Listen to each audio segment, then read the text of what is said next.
The movie opens during the mid-Qing dynasty, which seems to be an unfortunate period for China as the Western powers have begun their invasion. Prince Dun is entrusted with the safety of the nation, but he is clearly struggling to defend the enemy's attacks. One day, he is alerted about a sudden invasion of 20,000 British troops, prompting him to rush outside to inspect the situation. When he notices a British airplane flying over his palace, he is terrified because his army doesn't have the proper firearms to deal with the situation. We then cut to our protagonist, Yang Luchan, who is set to marry a young woman, Yu Niang, from Chen village, so that he can learn Chen Kung Fu style. However, their wedding is suddenly interrupted by Yu Niang's elder brother, Zai Yang, who seems to have returned home after many years. He is accompanied by his wife, who is beautiful but mute. Everyone appears to be happy to see them back, except for Zai Yang's father, Master Chen. "If she's mute, she can't tell me how great I am." Later that evening, the family watches Luchan eating leaves. Yu Niang is perplexed, so her dad reveals that Luchan's abilities force him to eat a lot because his energy is drained by the power he possesses. And everyone knows that leaves are a good source of testosterone. According to the master, Luchan will become an ultimate kung fu master if he masters Chen-style kung fu. And in order to master this style, Yu Niang's feminine energy must be aligned with his masculine energy. However, she is hesitant to do so, as she doesn't like him. Following this, Yu Niang goes to Luchan and lays out the rules regarding their marriage. He's not to share the same bed with her, and he must address her as his master. Luchan innocently agrees to all of these rules. He is now studying the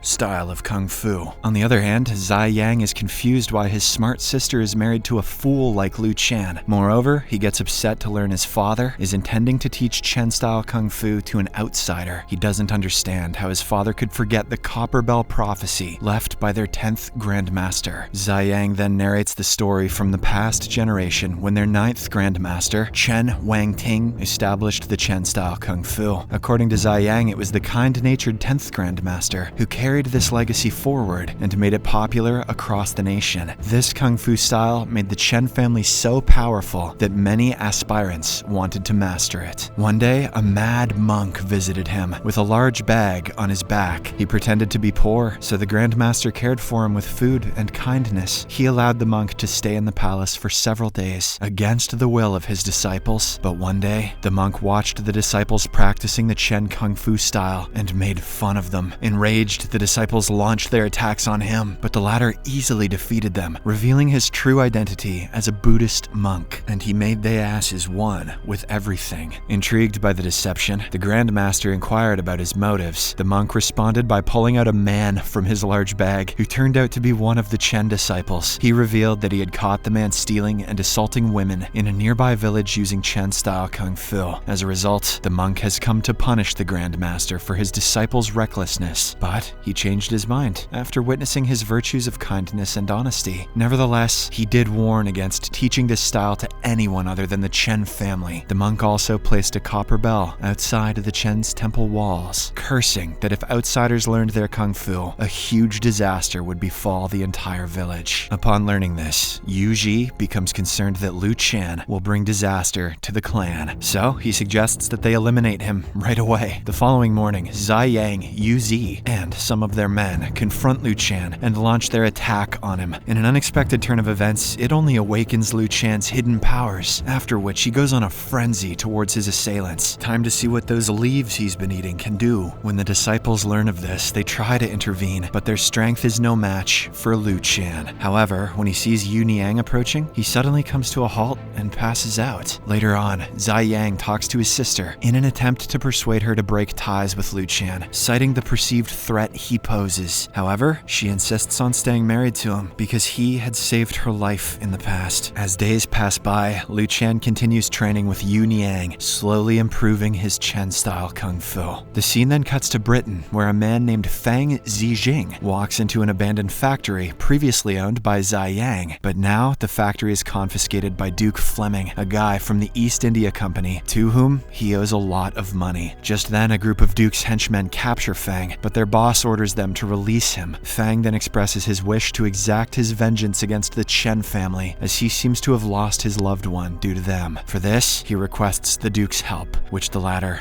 agrees to. The next day, in the palace temple, the copper bell falls from the ceiling and starts spinning at great speed. This sets the villagers into a panic as they believe that Luchan has brought in the copper bell spell and that the village will soon be destroyed. Meanwhile, Master Chen spots Zai Yang's wife watching all of this from the roof of the temple. When he confronts her, he learns that she is the one who tampered with the bell and made it spin. Inside the temple, Zai Yang stops the bell from spinning, calming everyone down. The villagers then demand that Luchan be expelled from here. However, Master Chen shows up and claims that it is Zai Yang's return to the village which is causing trouble. He also reveals how Zai Yang is still in contact with Fang. In order to prove this betrayal, the master sets up a fight between Zai Yang and Luchan, leading to a fierce clash. For the first few moments, both of them appear to be equally formidable, but at one point, Luchan manages to land a powerful blow on the opponent. Cherry Blossom Smash! Which unveils a shocking revelation. Zai Yang is wearing an exoskeleton under his dress, enabling him to fight like a pro. Now that he's caught, he finally admits that he doesn't like Kung Fu, and instead harbors aspirations in mechanical innovation. He further claims that the Kung Fu techniques are not enough to stop the Western invaders. He also confesses that he teamed up with Fang because the latter promised to settle his debt, but he's clearly unaware of Fang's sinister motive. In the next scene, Zai Yang and his wife prepare to depart the village when they're stopped by Yu Niang. She hands him their family heirloom and tells him to sell it to clear all of his debts. Elsewhere, Fang, under the order of the Zhili General Governor, takes over the position of Deputy Governor. The former governor, Jiang Yan Hao, intends to file a complaint regarding the same, but Fang tells him that the East India Company has paid a huge amount in order to secure this position. A few days later, Zai Yang and his wife arrive at his abandoned factory in Britain and find it sealed. Disregarding his wife's advice, he breaks into the factory, only to be apprehended by some thugs. Following this, the couple is brought in front of Fang, who orders his men to torture them for failing on their mission. Zai Yang pleads that he tried his best, but his father thwarted his entire plan. He also reveals about Luchan, a former member of the Divine Truth cult. This revelation strikes Fang with a new master plan to bring down the Chen village. He'll charge the village with harboring a criminal since the Divine Truth cult was once a rebel group. Hearing this, Zai Yang is worried for his hometown and begs Fang not to harm the innocent villagers, but the latter is determined to avenge his lover's death. The scene then cuts to the governor of Zhili and his soldiers, who are in the middle of testing a new cannon they've developed for the Chinese army. This weapon is believed to be many times better than the previous models. Fang uses this opportunity to request the governor send a battalion to the Chen village and destroy it with their new weapon. Despite the initial reluctance, the governor agrees when Fang bribes him. The same night, Zai Yang experiences a nightmare that something worse will befall his village. As a result, he decides to build an armed glider called Power Wings so that he can use it to defend the village. Unfortunately for him, those wings won't do shit against a cannon. On the other hand, Luchan and Yu Niang spend most of their time together in training. As the days pass, she begins to fall in love with his gentle and innocent attitude. At one point in time, she breaks her own rules by allowing him to sleep with her in bed and asks him to address her as wife rather than master. One fateful day, Fang and his army arrive at the Chen village and launch their new cannons towards it. This prompts the villagers to run for their lives. Master Chen then summons Luchan on the top of a roof and inquires about how they should handle the conflict. Surprisingly, our hero suggests that they have a good breakfast and then surrender themselves. The master doesn't object and instructs Yu Niang to prepare breakfast. Bold strategy, Cotton. Let's see if it pays off for them. Fang and his troops continue to bombard the village, while Master Chen, Luchan, and Yu Niang have their breakfast. Amidst this, the master instructs the two of them to find another master, Li Qiankun, whom he believes can turn the tables around. Following this, the trio sets out, pretending to surrender themselves, but all of a sudden, they start fighting the enemies. Despite being only 3 in number, they are able to take down hundreds of enemies. At one critical point, Fang grabs a gun and aims towards Luchan, but just before he can shoot, Zai Yang shows up on his new glider and unleashes a barrage of bombs upon the enemies. Master Chen then instructs the couple to escape with Zai Yang, while he intends to surrender. Heeding to his instruction, the two hang on the glider and fly away, but soon after, the glider runs out of fuel. In a quick move, Zai Yang jumps off it to reduce the weight, allowing the two to flee the scene. In the next scene, we learn that Master Chen and Zai Yang are imprisoned in the same cell. During their confinement, Master Chen apologizes to his son, expressing remorse for imposing undue pressure on him to uphold the family's martial legacy. He admits that he was scared to deviate from the tradition, but he has now realized his mistake. He then expresses that he's proud of his son, as he feels that Zai Yang has accomplished more than he did in his lifetime. Finally, the father and son resolve their gaps, sharing an emotional hug. "Is that an exoskeleton under your dress, or are you happy to see me, son?" Meanwhile, the couple arrives at Master Qian Kun's palace, but they must fight several members of the clan before reaching him. Luchan accepts the challenge and starts fighting, effortlessly defeating all of the clan members with his masterful Chen-style kung fu prowess. Having surmounted these obstacles, the duo are finally allowed to see Master Qian Kun. An all-inclusive trip